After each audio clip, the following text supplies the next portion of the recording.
Ես նախ ներողություն եմ խնդրում գյումրեցիներից, որովհետև գյումրեցիները այսօր անհամբեր սպասում են, որ մենք ներկայացնենք Գյումրու խնդիրների վերաբերյալ մեր մոտեցումները, ծրագրերը, Արցախի հետ կապված գյումրեցիները հստակ հիշում են եւ Ռոբերտ Քոչարյանի եւ Սերժ Սարգսյանի պաշտոնավարման տարիներին, մարդիկ գումար էին հայտայտում վճարեին, որ Լեռնային Ղարաբաղ իրանց երեխաները չընկնեին, այլ ծառայեն Հայաստանի Հանրապետության գոնե ներսում։ Սա փաստ է, սա բոլոր գյումրեցիները գիտեն, ում երեխան ընկել է ժամկետային ծառայության ընթացքում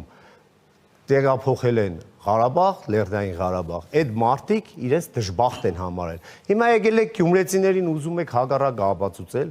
Ես չեմ ուզել շեղվեմ մեր օրակարգից, իմ համար Գյումրու խնդիրները այս պահին կարևորագույնն են։ Մարտի 30-ին գյումրեցին կատարելու է իր ընտրությունը, մարտի 30-ին գյումրեցին չի գնալու Պրագա, Մռագա, Դոնբաս, Պուտին, Թրամփ, այս աշխարհաքաղաքական պրոցեսների հետ ընդհանրապես գյումրեցին կապ չունի, գյումրեցին իր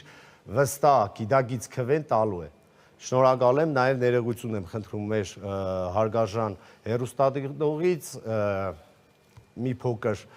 թեմայից դուրս բանաբեջի համար, իմ համար շնորհակալություն։